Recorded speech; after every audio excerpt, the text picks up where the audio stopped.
Hello, my fellow broke aristocrats. I hope everyone's doing great. So today's video is called I Made a Mistake. And the reason I decided to upload this video is to talk about how sometimes I have tried to do things frugally only to realize that those things that I do to save money are not saving me money. And it is the end of the month.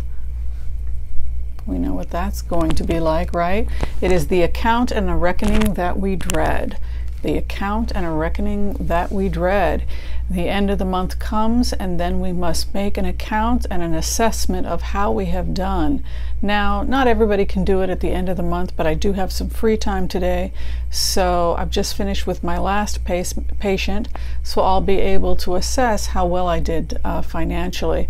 I've decided that I'm going to wait until checks, etc., clear before I declare them. Just because I sometimes get disorganized, the risk of counting things twice, the time I receive it, the time it deposits. So to keep my accounting organized, I'm going to wait and make an account next week for the profits I had this week in the office when it transfers over. Okay, so but what I want to talk about today, as I am doing my account and my reckoning, is I want to talk about how frugal living costs me money. And I see the areas that I am spending more money than I had anticipated on, and I'm trying to find out why that happened. You know, it's always good when you're doing an account and a reckoning not to beat yourself up. The purpose here is to not shame people. I know there are certain people in the frugal community that love to beat people up, make people feel bad about themselves, and lord over their frugality over others. I think that's kind of sad and pathetic, and that's really not what we do here at Broke Aristocrats. We simply share our process, and hopefully it's of benefit to you, but we do not shame people here on Broke Aristocrats. So I do want to talk about some mistakes I've made in terms of frugality and why I made those mistakes. And I think there are two types of mistakes that I'm seeing, that I'm making. The first mistake is the most obvious. It's when you buy something that's cheap, thinking you're going to save money, and then it's cheap, so you can't use it. This has happened a lot with me buying clothing on Amazon.com. There's been a lot of clothes I've either sent back, or it rarely works out well. I can't, frankly, off the top of my head, I can't think of a single piece of clothing I've ordered on Amazon.com that I like. Why did I buy it on Amazon.com? Because I was trying to save money. I'm done with that. You know, my first thing I do now is I go to a really good used clothing store, like the Women's Council thrift store. I check out what they have. It's often stuff from estate sales. I get really good stuff there, and that is my first choice. And then after that, I go to Nordstrom's Rack, and I try to get the best quality there. So the first lesson I learned from trying to be frugal is that cheap is not a savings if what you're purchasing is poor quality, and then you have to send it back or it breaks. You know, that is a frugal fail that I now realize I made.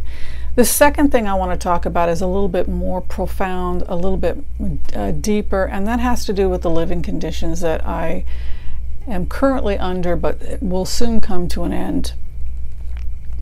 And that was when I rented a room that was very dark, quite frankly very depressing, very moldy, poor air quality. I did a lot to try and make that space happy and positive. But no matter how hard I tried, every time I went into that room, I became profoundly depressed, just profoundly depressed. The internet was terrible, so I couldn't get any work done. I was just depressed. The space was depressed. So what happened when I got depressed in that space? I would try and get out of the space. I couldn't study there. I couldn't work there. I would go to a cafe because the cafe was sunny and bright and there were people there. I'd get lonely, I'd get depressed. I would leave my frugal little room that made me depressed, and I would go be in an environment that made me happy. Why? Because Psychology 101, people will leave situations that feel unpleasant and they will move towards situations that are pleasant. And herein lies the key for my fellow broke aristocrats who are trying to stay on a budget. If you have placed yourself in a situation that's frugal and it repels you, you will evade it and you will go to the thing that makes you feel better. Just like an amoeba in a petri dish, you put a little vinegar on the petri dish, the amoeba says, oh, I don't like that, and it moves away. We are like that. We're complicated, but in the sense that we are trying to avoid discomfort. So what did I do? Well, when I look at my budget, what I did was I spent a lot of money and busted my budget on my fun money. I went way over on my fun money trying to get physically away from an unpleasant situation. So why did I go to that why did I go and spend that money? Number one, I was lonely. I didn't want to sit alone in a ugly, depressing room that's dark that I couldn't properly lighten. I couldn't get light into the room. I was depressed. It had mold.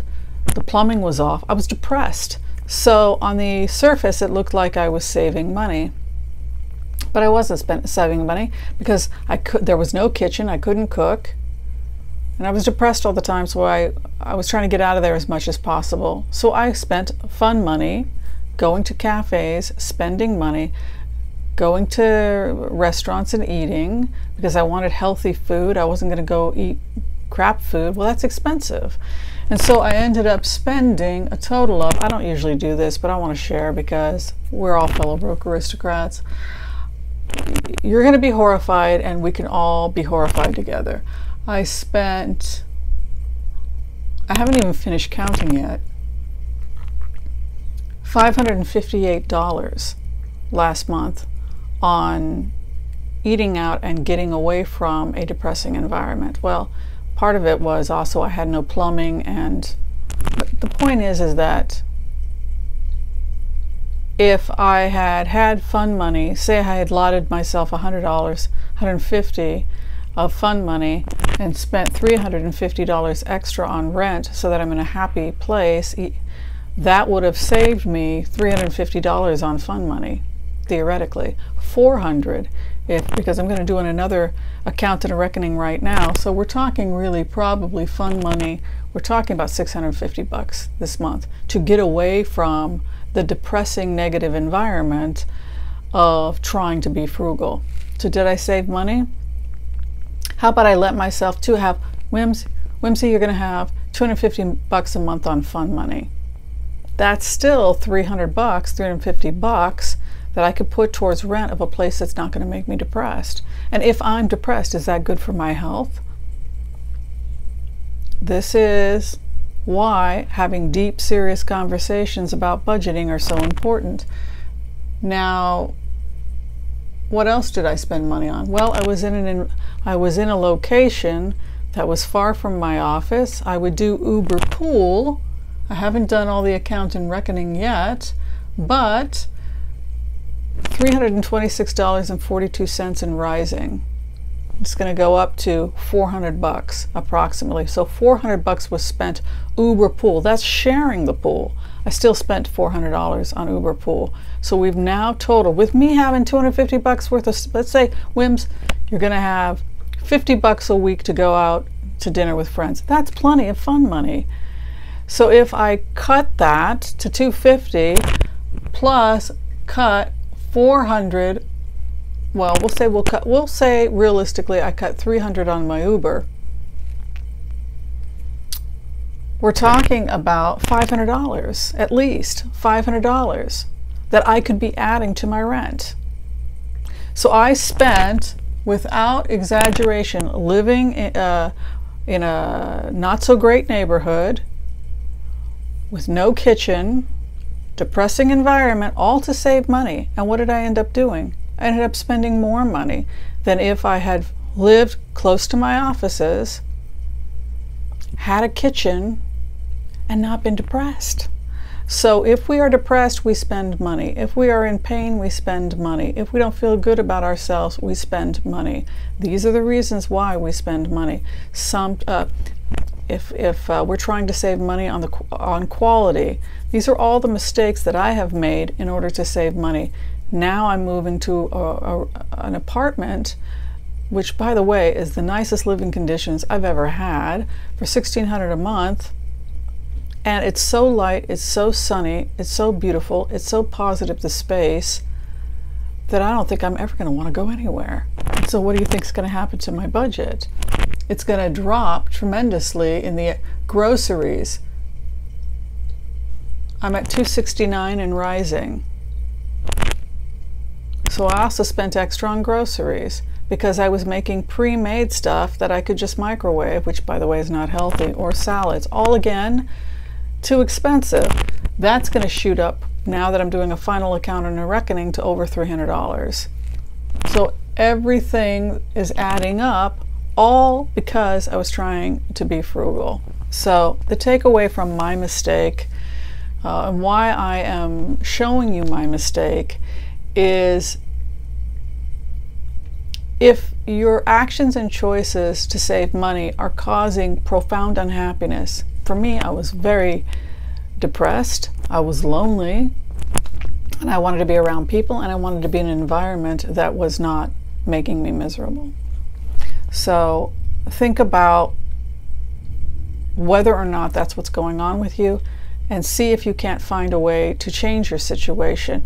Understand that sometimes what may appear to be a savings on the books, when you turn around and examine your life and your situation more deeply, you realize there's no savings there at all. I was living like that for a really long time, and I now realize that it was completely unnecessary. I never had, maybe in the beginning when I first started my business, I had to live like that, but certainly not now. There was no reason for me to be putting myself through that. It was not cost effective, and I was depressed. So thanks for watching this Broke Aristocrats. It's an important conversation to have. Please don't beat me up. You're not going to make me happier. Depression is real. Loneliness is real, particularly when you're a single woman at 50 plus. The purpose here is not to beat me up or to beat you up. The purpose here is to find out why we spend and why sometimes we bust our budgets. All right, I want to thank you for watching this Broke Aristocrats, everybody. Be sure and share, like, subscribe. Tell me what you're doing to take care of yourself, and tell me how this video relates to your situation. Okay, thanks for watching. Take care. Bye-bye.